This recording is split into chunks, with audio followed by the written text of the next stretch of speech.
اقرأ باسم ربك الذي خلق خلق الإنسان من علق إن الحمد لله نحمده ونستعينه ونستغفره ونعوذ بالله من شرور أنفسنا ومن سيئات أعمالنا من يهده الله فلا مضل له ومن يضلل فلا هادي له وأشهد أن لا إله إلا الله وحده لا شريك له وأن محمدا عبده ورسوله أعوذ بالله من الشيطان الرجيم بسم الله الرحمن الرحيم يا أيها الذين آمنوا اتقوا الله حق تقاته ولا تموتن إلا وأنتم مسلمون يا أيها الناس اتقوا ربكم الذي خلقكم من نفس واحدة وخلق منها زوجها وبث منهما رجالا كثيرا ونساء واتقوا الله الذي تساءلون به والأرحام إن الله كان عليكم رقيبا يا أيها الذين آمنوا اتقوا الله وقولوا قولا سديدا يصلح لكم أعمالكم ويغفر لكم ذنوبكم ومن يطع الله ورسوله فقد فاز فوزا عظيما أما بعد আল্লাহ সুবহানাহু ওয়া তাআলা মেহেরবানি করলে তখন আমরা হিদায়াত লাভ করতে পারি। সুলাইমান আলাইহিস সালাম যখন মাস্টারিং করতেছিলেন, আমরা সকালবেলা যেভাবে আমাদের ফৌজে মাস্টারিং করি, তখন দেখা গেল হুদহুদ পাখি নাই। ঘটনাটা আমরা সবাই জানি, কোরআনের স্টোরি। তো স্কলাররা বলেন যে সেবার রানী বিলকিসের চাইতেও সেই হুদহুদ পাখির দিমাগ ভালো ছিল। কেন ভালো ছিল?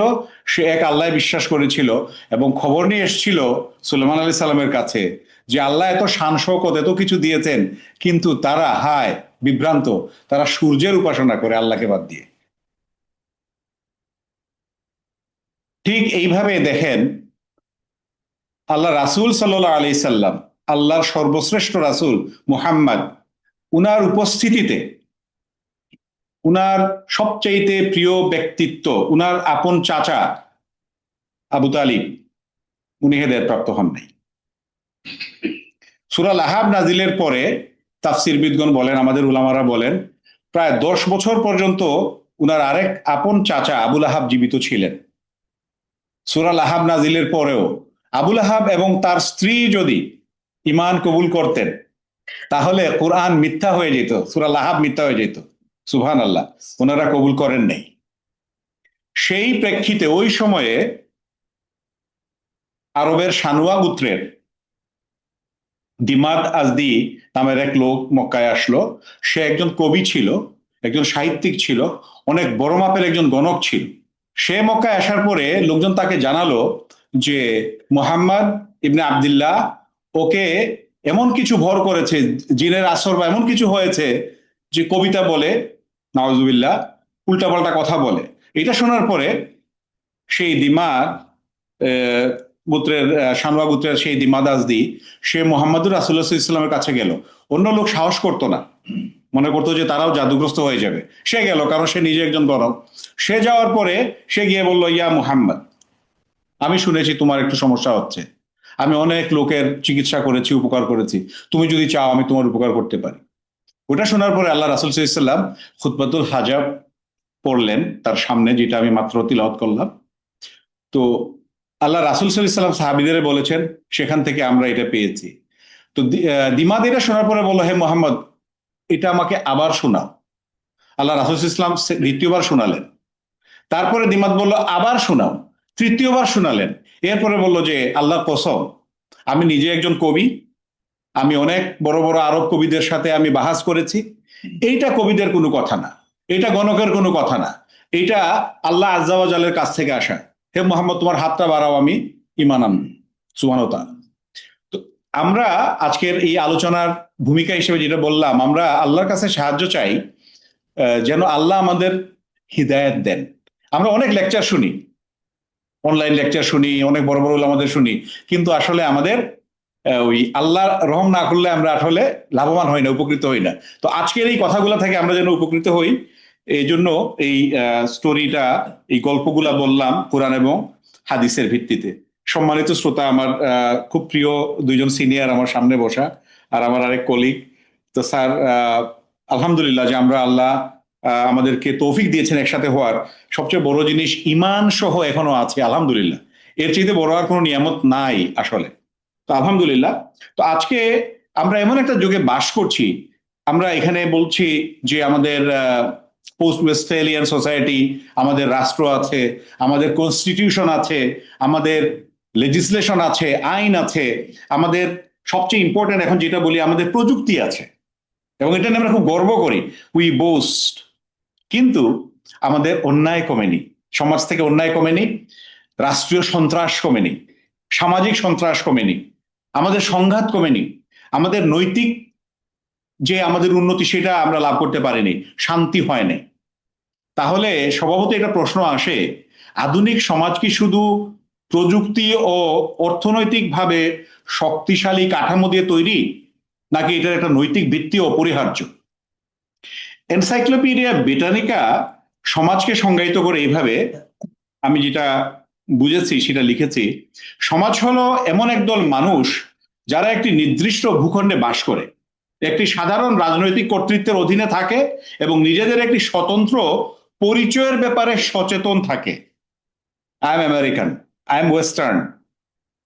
খেয়াল করেন কিন্তু এই ন্যারেটিভ গুলা যে ওই সমাজের, তারা উই আর সুপিরিয়র রেস, কালো যারা, এশিয়ান যারা, অন্য যারা, তারা ইনফেরিয়র রেস, তাদের জন্মই হয়েছে আমাদেরকে সার্ভ করার জন্য, ফর দি সার্ভিটিউড টু আস।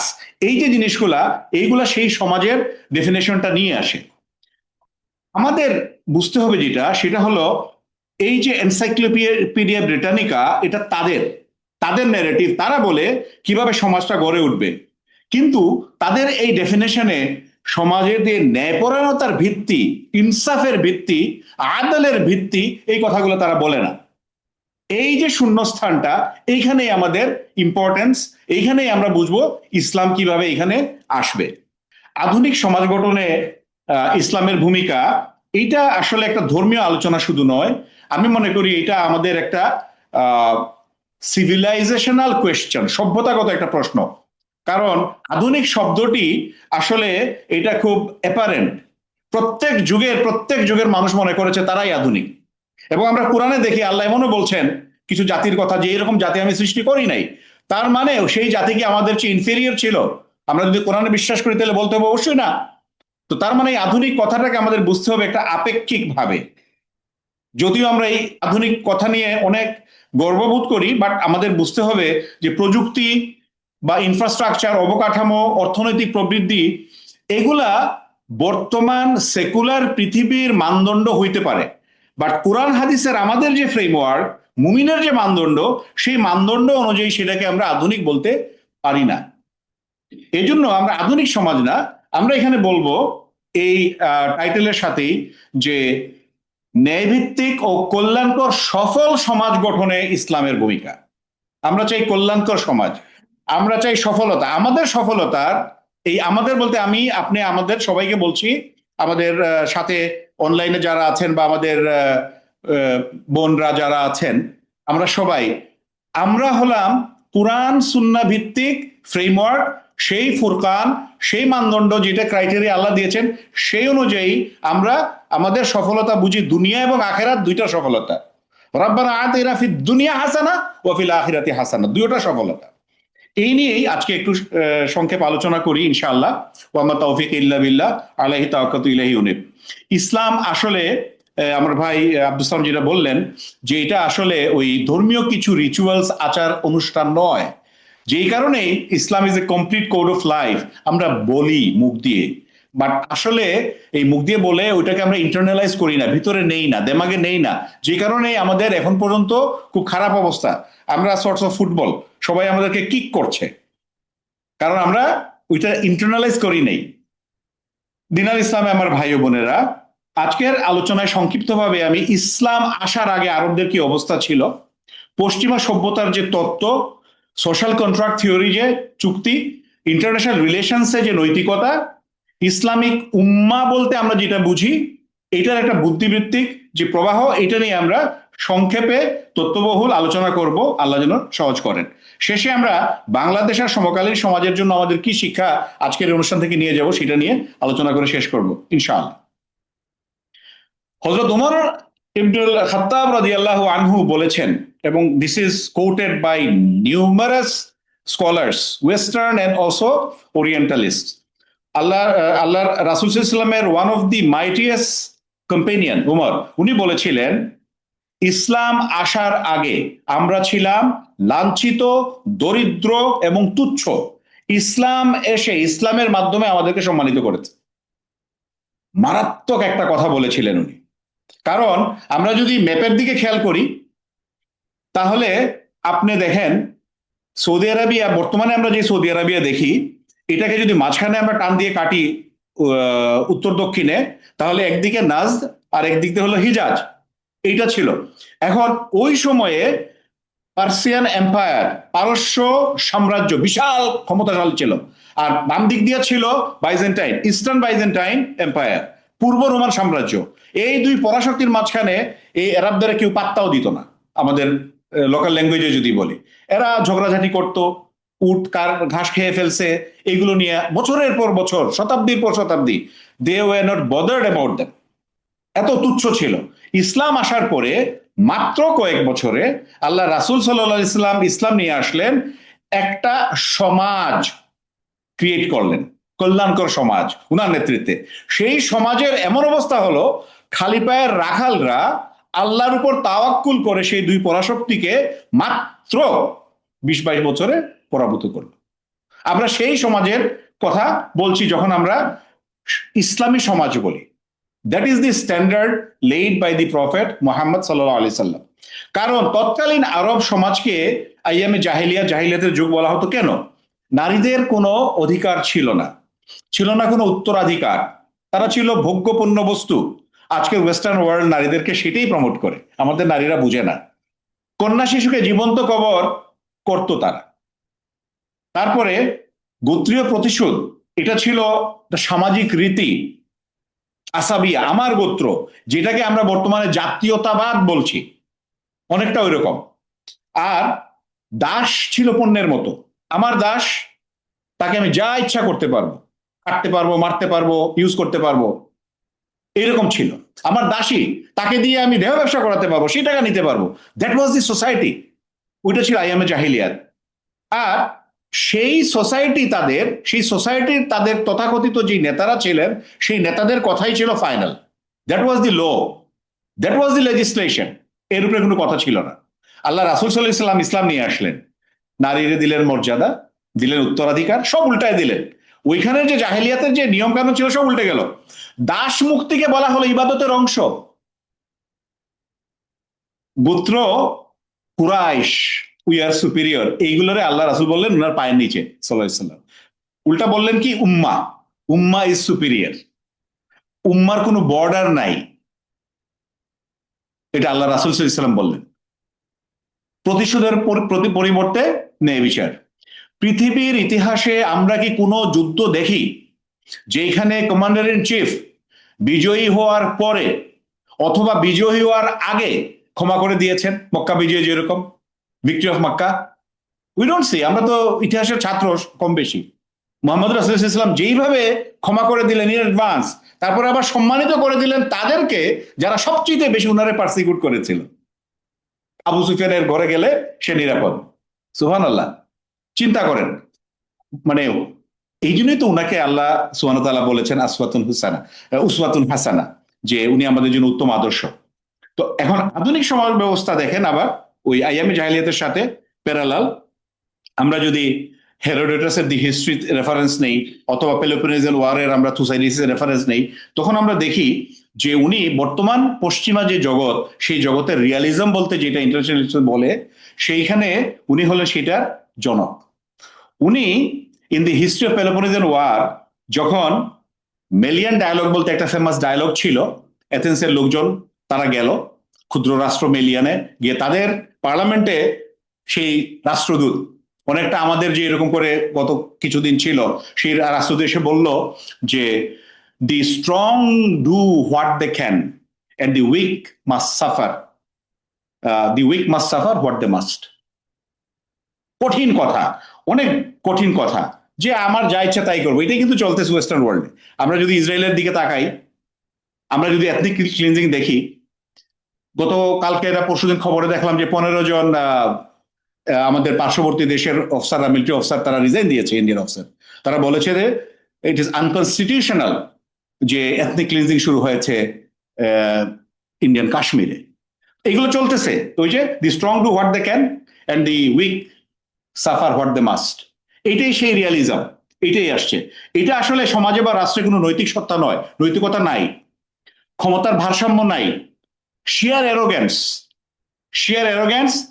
ঠিক যে অ্যারোগ্যান্সের কারণে যে বলা হয়তো কিং অফ কিংস জাক্সেস, সেই পারস্য সম্রাট, ঝড়ে দার্দানালেসের ক্যানেলের উপরে তার ব্রিজ কেন ভেঙে গেল, তার ইঞ্জিনিয়ারিং কোরের অফিসাররা পারে নাই করতে, এই কারণে তাদের তো সে জবাই দিলই, এরপরে সেই দার্দানালেস চ্যানেলে বেত্রাঘাত করা হলো। Look at the arrogance. সেই অ্যারোগ্যান্স এখনো আছে। Netanyahu, one of the most arrogant person in the face of the world. Arrogance, arrogance আর সাথে ইগনোরেন্স, এই দুইটা হয়েছে আসলে শয়তানের থেকে আসছে, শয়তানের অ্যারোগ্যান্স থেকে এরা এটা ইনহেরিট করেছে। এখন কোয়েশ্চেন হলো, ইসলাম এই জায়গায় আপত্তি তুলে। ইসলাম বলে ইন্নাল্লাহা ইয়া'মুরু বিল আদল, ইন্নাল্লাহা ইয়া'মুরু বিল আদল, আল্লাহ আদেশ দেন, ন্যায় বিচারের নির্দেশ দেন। সূরা নামলের যে 90 নম্বর আয়াত আমরা প্রায় প্রতি জুমার খুতবায় আমাদের খতিব সাহেবরা তিলাওয়াত করেন।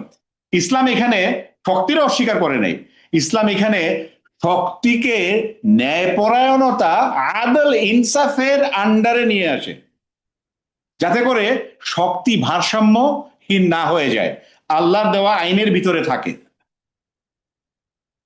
এই জায়গায় আমরা ফিরে যাই 1651 সালে ফেমাস বই লিখেছিলেন Thomas Hobbes in his social contract theory, Leviathan. Leviathan যতটুকু আমার মনে পড়ে, এটা একটা কাল্পনিক সামুদ্রিক প্রাণী যেটা খুব টর্চার করে মানুষকে, খুব কষ্ট দেয় এবং খুব very dangerous, something like that. তো এটা নাম দিয়েছিলেন উনি, কারণ উনার আন্ডারস্ট্যান্ডিং ছিল সমাজের, সেটা ছিল যে একটা ভয়ের সমাজ হবে।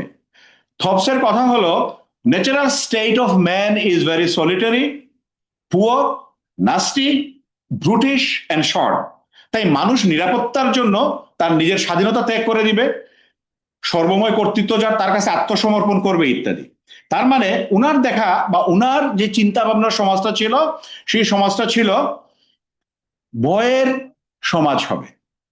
আমরা ইতিহাসে দেখি যত টাইরানিক্যাল সোসাইটি আমরা দেখেছি, ইভেন আমাদের দেশে গত প্রায় 1.5 যুগ ভয়ের সমাজ সৃষ্টি করা হয়েছিল, ভয়ে কথা বলতো না কেউ। আমরা যদি এখন ওয়েস্টার্ন সোসাইটিতে দেখি, আমরা ইভেন সোভিয়েত ইউনিয়নের কথা শুনতাম যে কথায় হাজব্যান্ড ওয়াইফের সাথে ভয়ে কথা বলে না।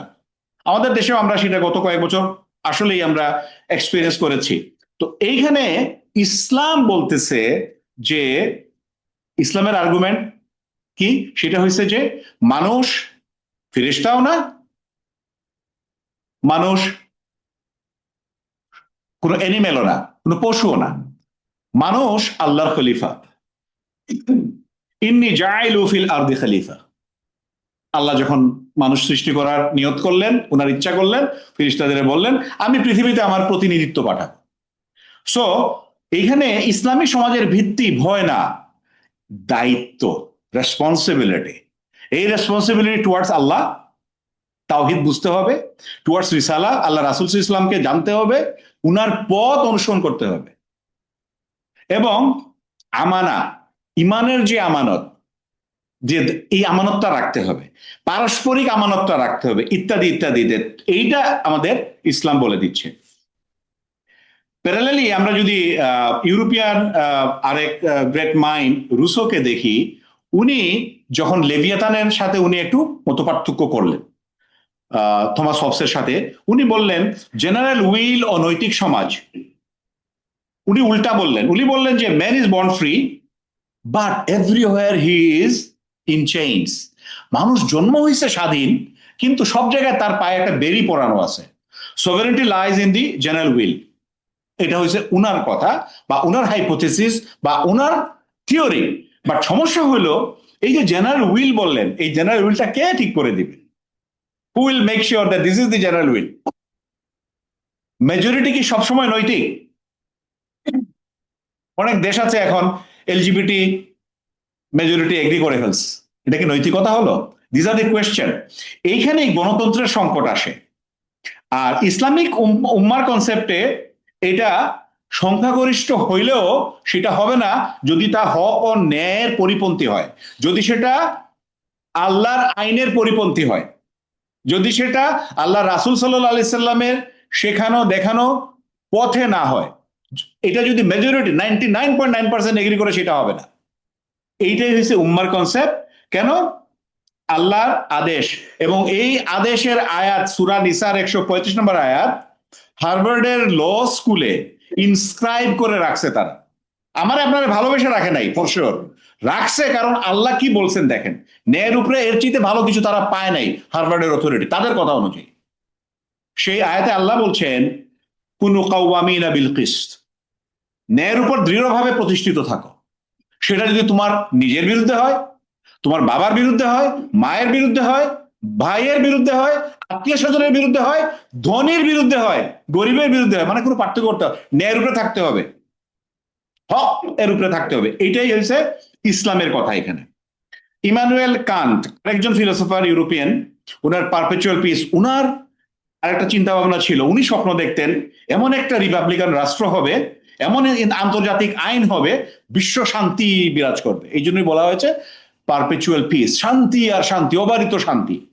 কিন্তু দেখা যায় উনি যেই মহাদেশের ইউরোপের মানুষ, সেই ইউরোপ আমাদেরকে দুইটা বিশ্বযুদ্ধ উপহার দিচ্ছে, millions of people were killed, league of nation ব্যর্থ হয়েছে, ইউনাইটেড নেশনস ব্যর্থ হয়েছে আমরা বলতেছি না, বাট এটা মোর দেন ডেড, এটাই সত্য। ছোট্ট টাইনি একটা দেশ ইসরায়েল, তার কথায় উঠে আর বসে, তাহলে এটা কি সাকসেসফুল, সফল? আমরা তো দেখি এটা ব্যর্থ। তো এখন এর কারণটা হলো নৈতিক মানুষ ছাড়া, নৈতিকতা ছাড়া কোনো প্রতিষ্ঠান যেমন টিকে না, কোনো সমাজ টিকে না, কোনো রাষ্ট্রও টিকে না। বাইরের থেকে শান্তি দেখলে শুধু হবে না, ভিতর থেকে আসতে হবে। এই জন্য কেন সূরা ইউনূসের 25 নম্বর আয়াতে আল্লাহ বলেন ওয়াল্লাহু ইয়াদউ ইলা দারুস সালাম, আল্লাহ শান্তির ঘরের দিকে আহ্বান করেন। আল্লাহর ফর্মুলা অনুযায়ী, আল্লাহর নির্দেশ অনুযায়ী, উনার খলিল মুহাম্মদুর রাসূলুল্লাহ সাল্লাল্লাহু আলাইহি সাল্লামের পথ অনুযায়ী আমরা যদি যাই, তাহলে আমরা সেই শান্তির দিকে যাব। ওইটা ইমানুয়েল কান্টের পারপেচুয়াল পিস হবে না, হয় নাই।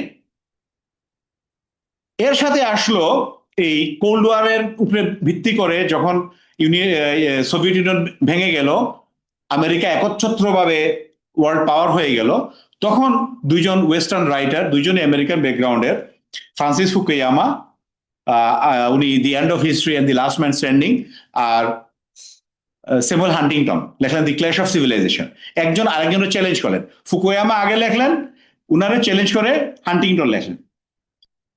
ফুকুয়ামার কথা হলো এখন এই লিবারেল ডেমোক্রেসি আসছে ওয়েস্টার্ন ওয়ার্ল্ড আন্ডার আমেরিকা, এখন সুন্দর শান্তি আর শান্তি আমরা চলবো, আর কোনো আমাদের সমস্যা নাই, কোল্ড ওয়ার শেষ, কমিউনিজম বলতে কিছু নাই, there is nothing, will be comfortable.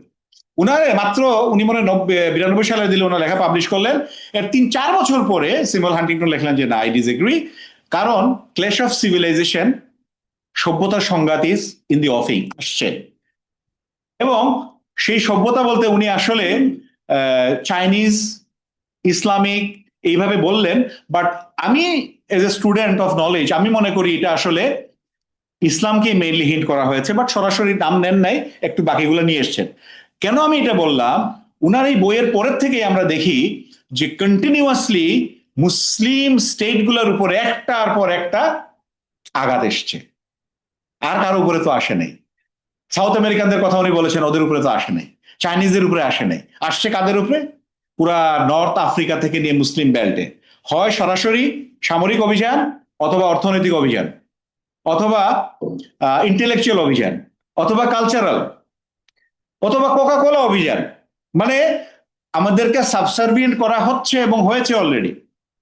তো এই কারণে এইখানে এর ভিতরেও এডওয়ার্ড সাইদ নামের একজন ছিলেন, বর্ন লেবানিজ স্কলার, উনি আবার এই দুইজনেরই বললেন যে তোমাদের কারো কথাই ঠিক না। ক্ল্যাশ অফ সিভিলাইজেশন উনি একটা লিখেছিলেন ক্ল্যাশ অফ ইগনোরেন্স। উনি বলছিলেন তোমরা খুব লিনিয়ার ভাবে মুসলিমদেরকে ইসলামকে ব্লেম করছো, তোমরা যেটা বলছো সেটা ওনার ভাষায় the orient was almost a European invention. ইউরোপিয়ানরা এই যে পাশ্চাত্য বলে একটা নাম দিয়েছে, এটা ইউরোপিয়ানদের আবিষ্কার। আপনারা যদি দেখেন মিডল ইস্ট কোনোভাবেই মিডল ইস্ট নাম হইতে পারে না। ম্যাপের দিকে তাকিয়ে দেখেন, এগুলো সব নেরেটিভের অংশ, বয়ানের অংশ।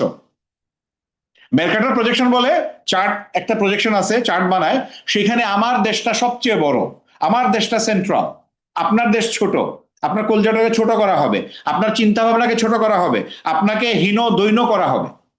এটা হলো মেন্টাল এগ্রেশন। আজকে দেখেন আমরা বলি যে আমরা ব্রিটিশদের কলোনি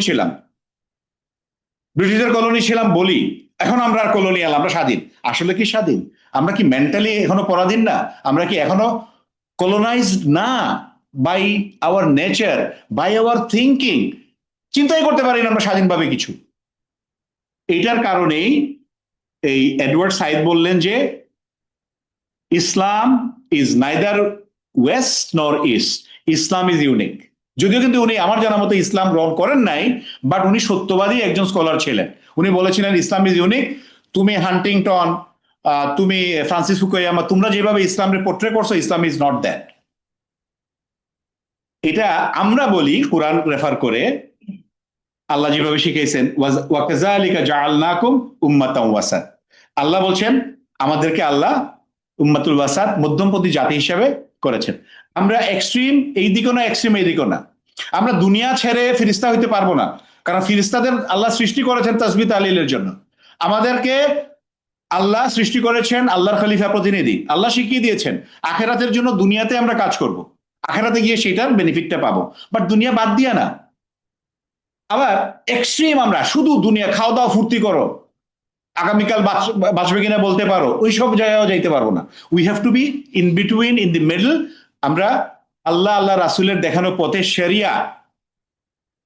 এক স্কলারের লেকচার শুনেছিলাম, he is a linguist, Arabic sir আছেন, বলতে পারবেন। শরিয়ার একটা রুট ভার্বে উনি বলছিলেন, শরিয়া হলো সেই পথ যেই পথ মরুভূমিতে পানির দিকে নিয়ে যায়। আমরা সবাই জানি মরুভূমিতে পানি কত ইম্পর্টেন্ট, বাঁচা এবং মরা নির্ভর করে। তো শরিয়া হলো সেখান থেকে আসছে। কেন? শরিয়া আমাদেরকে যদি ফলো করি তাহলে আমাদেরকে বাঁচায়, মানে কি আমাদের আত্মাকে বাঁচায়, আমাদেরকে মানে ইট ইট সেভস আওয়ার সোল। ইসলাম ব্যতীত সকল তত্ত্ব সমাজকে ব্যাখ্যা করেছে শক্তি দিয়ে, সোশ্যাল কন্ট্রাক্ট থিওরি দিয়ে, চুক্তি দিয়ে, কালচার দিয়ে, সংস্কৃতি দিয়ে। কিন্তু ইসলামে আমরা উম্মাকে ব্যাখ্যা করি আল্লাহর কালাম দিয়ে, কুনতুম খায়রা উম্মাতিন উখরিজাত লিন্নাস। এইটা হচ্ছে আমাদের ফর্মুলা, আমরা কিভাবে সমাজকে চিন্তা করি। তোমরা শ্রেষ্ঠ উম্মা, মানব জাতির কল্যাণের জন্য আল্লাহ আমাদেরকে সৃষ্টি করছে। এখন আমরা শ্রেষ্ঠ, আল্লাহ বলছেন, সেই ক্রাইটেরিয়া অনুযায়ী শ্রেষ্ঠ কিনা আমরা নিজে নিজে চিন্তা করি। আমাদের কনসেপ্টে উম্মা কোনো ভূখণ্ডের ভিতরে সীমাবদ্ধ নয়, উম্মা ভূখণ্ড অতিক্রম করে চলে যায়, নো বাউন্ডারিজ। আল্লাহর দুনিয়ার পুরাটাই আমাদের উম্মার আন্ডারে চলে আসবে। কেন? আমরা যদি সেই সাক্ষ্য দেই, নৈতিক সাক্ষ্য বহন করি, আমরা যদি আমাদের ক্ষমতাকে সীমাবদ্ধ করে ইনসাফ কায়েম করি, আমরা যদি আমানতকে যার যার প্রাপ্য তার কাছে পৌঁছায় দেই, আমরা যেন মানুষের ইলাহ না হই। কুল আউযু বিরাব্বিন নাস, আমরা মানুষের যেন রব না হই, মালিকের নাস, মালিক না হই, ইলাহের নাস, ইলাহ না হই। কিন্তু আমাদের একটু টাকা পয়সা হইলে, একটু পজিশন হইলে, একটু ভালো অ্যাপয়েন্টমেন্ট পাইলে আমরা কিন্তু ইলাহ, মাবুদ সব হয়ে যাই। নাউযুবিল্লাহ, আল্লাহর কাছে আমরা আশ্রয় চাই। ইলাহ হইতে পারবো না, মাবুদ হইতে পারবো না, রব হইতে পারবো না, কারণ আমাদেরকে আল্লাহর খলিফা হইতে হবে, আল্লাহর রিপ্রেজেন্টেটিভ হইতে হবে, আল্লাহর ভাইস জেনারেল হইতে হবে। কারণ আল্লাহ সূরা নিসায় যেমন বলছেন, ইন্নাল্লাহা ইয়ামুরুকুম আন তাউদ্দুল আমানা, তোমরা যার প্রাপ্য তার আমানত তার কাছে পৌঁছায় দাও। আল্লাহ সুবহানাহু ওয়া তাআলা আরেকটা আয়াত দিয়েছেন সূরা মাইদার 3 নম্বর আয়াত। উমর রাদিয়াল্লাহু আনহু খিলাফতের সময় এক ইহুদি বলছিল যে, হে উমর, তোমাদের কিতাবে এমন একটা আয়াত আছে, এটা যদি আল্লাহ আমাদেরকে দিতেন, আমরা ওই দিনকে সেলিব্রেট করতাম এবং ওই দিনকে আমরা আলাদা বিশেষ দিন হিসেবে উদযাপিত করতাম। তোমরা তো যে কোন দিনের কথা বলতেছো, বলে ওই যে তোমাদের ওই আয়াতটা, আল ইয়াউমা আকমালতু লাকুম দীনাকুম ওয়া আতমামতু আলাইকুম নিয়ামাতি ওয়া রাদিতু লাকুমুল ইসলাম দীনা। আমরা অনেকে এই আয়াতটাই জানি না, জানলে মুখস্থ পারি না, পারলে অর্থ বুঝি না, অর্থ বুঝলে ইন্টারনালাইজ করি না আমাদের সীমাবদ্ধতা। আল্লাহ কত বড় কথা বলছেন, আজ আমি তোমাদের জন্য তোমাদের দিনকে পূর্ণ করে দিলাম। খেয়াল রাখেন, পূর্ণ করে দিলাম, কমপ্লিট করে দিলাম। তোমাদের উপর আমার নিয়ামত সম্পূর্ণ করলাম, আবার পূর্ণ করছেন, আল্লাহ নিয়ামত পূর্ণ করে দিচ্ছেন। তোমাদের জন্য দিন হিসাবে পছন্দ করলাম ইসলামকে। এই পূর্ণ শব্দটা আমাদের জন্য খুব তাৎপর্যপূর্ণ, কারণ ইসলাম এই রুমের ভিতরে না, মসজিদের ভিতরে না, একটু আগে বলেছি কোনো ভূখণ্ডের ভিতরে না, কারো ব্যক্তিগত সম্পত্তি না, কোনো পীর মাশায়েখের পৈতৃক সম্পত্তি না।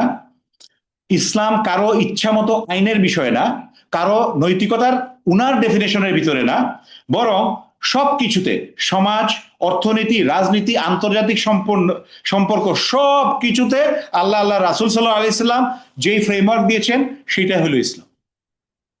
এটা আমাকে মানতে হবে যদি আমি আমাকে মুসলিম হিসেবে দাবি করি। That's why Islam is called the complete code of life. সবকিছু আছে।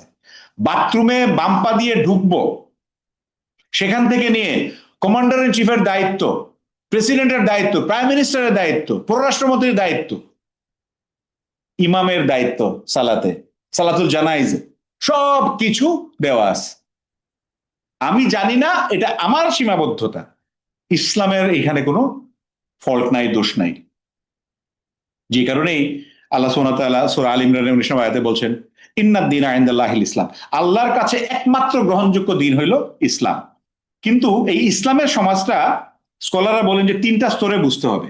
আকীদা ও ইবাদতের ব্যাপারে, মানুষের ভিতরে মানুষকে কিভাবে গড়ে তুলতে হবে, তাওহীদ, রিসালাত, আখিরাত, এইটাকে কেন্দ্রে রেখে অর্থনীতি, আইন নীতি, শাসন ব্যবস্থা, মুআমালাত বা মুআশারা যেটা বলি, ব্যক্তিগত লেনদেন, পারস্পরিক লেনদেন, ব্যবসায়িক লেনদেন, রাষ্ট্রে রাষ্ট্রে লেনদেন, সবকিছু করতে হবে ওইটার।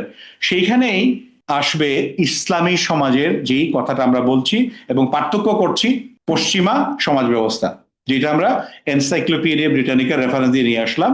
আধুনিক সমাজ যেখানে কেবল বাহ্যিক উন্নয়ন, জিডিপি কত ট্রিলিয়ন ডলার কার আছে, বিটকয়েন কত বিলিয়ন আছে, কে সবচেয়ে কত ধনী, এইগুলা তাদের হিসাব।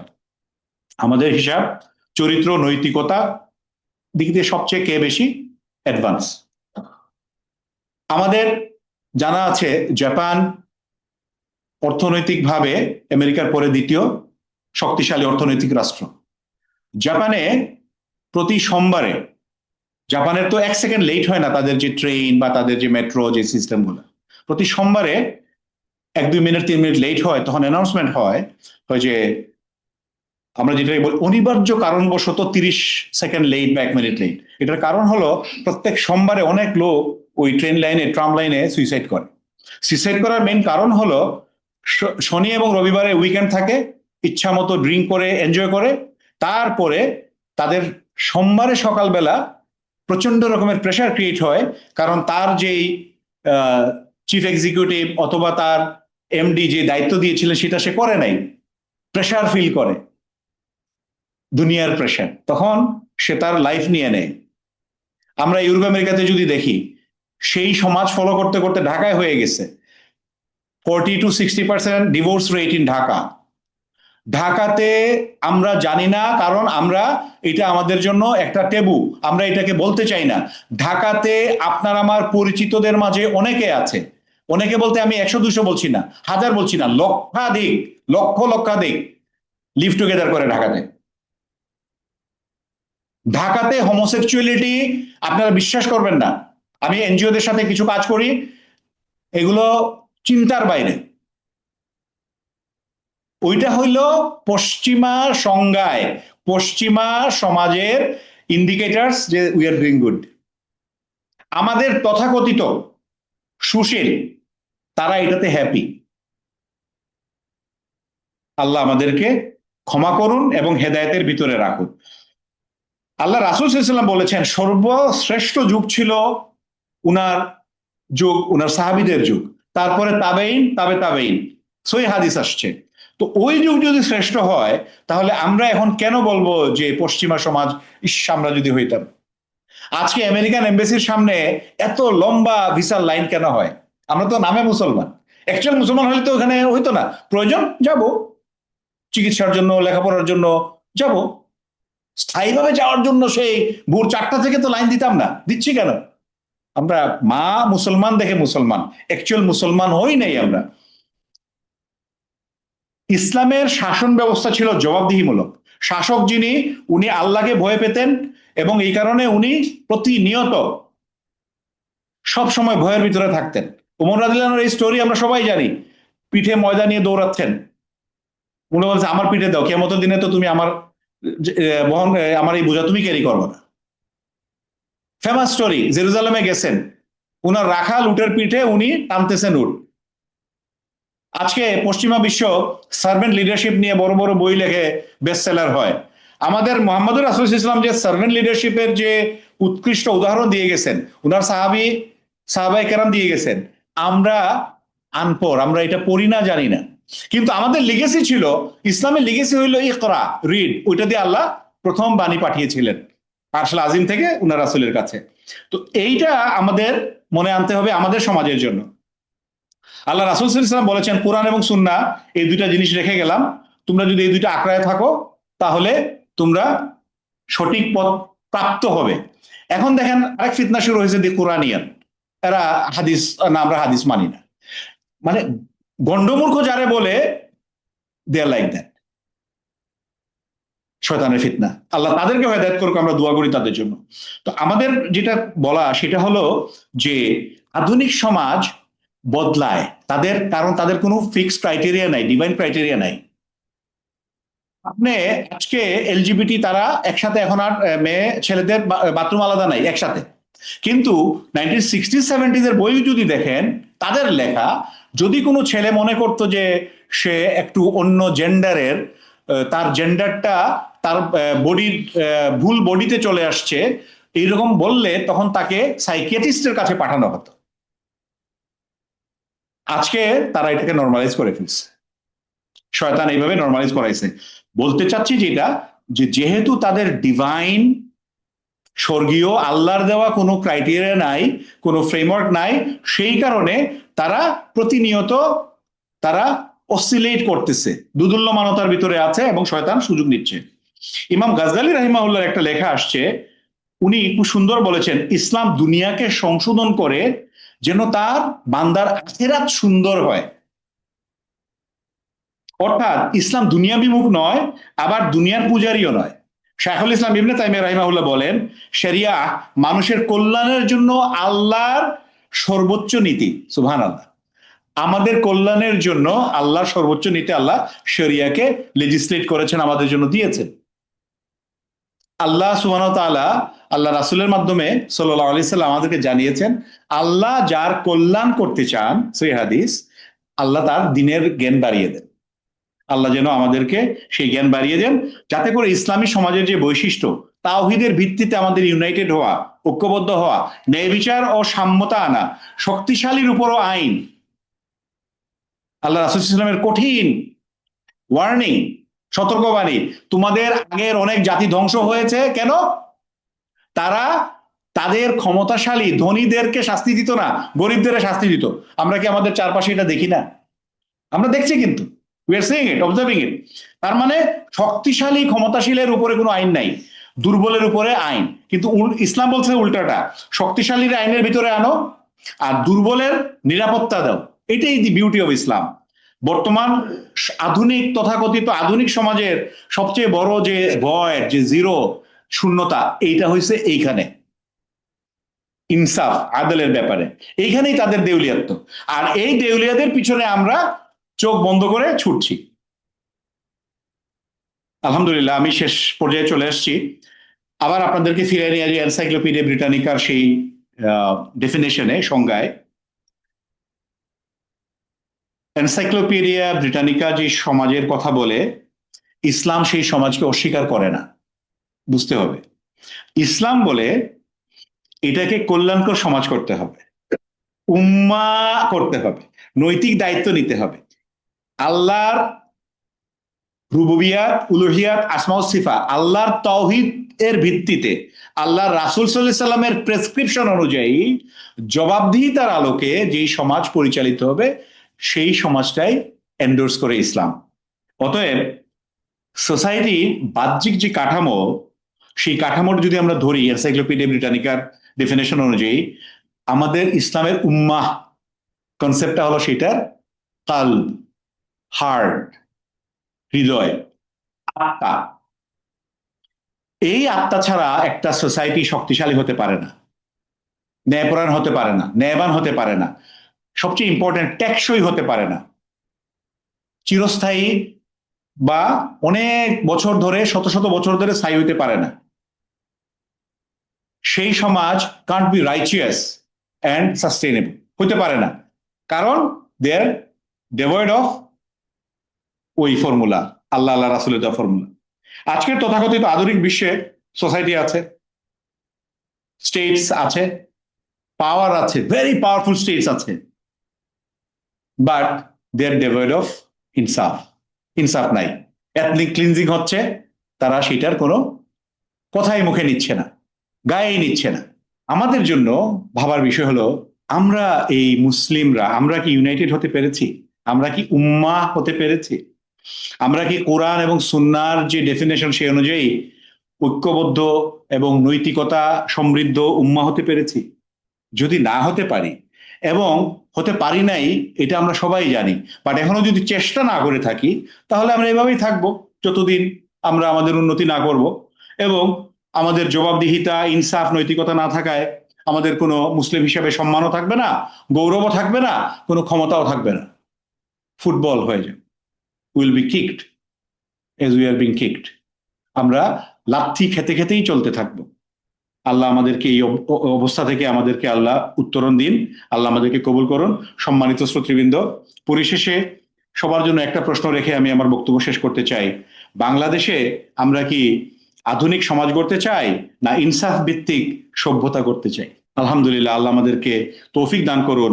সুবহানাকা আল্লাহুম্মা বিহামদিকা আশহাদু আল্লা ইলাহা ইল্লা আনতা আস্তাগফিরুকা ওয়া আতুবু ইলাইক। আসসালামু আলাইকুম ওয়া রাহমাতুল্লাহি ওয়া বারাকাতুহু।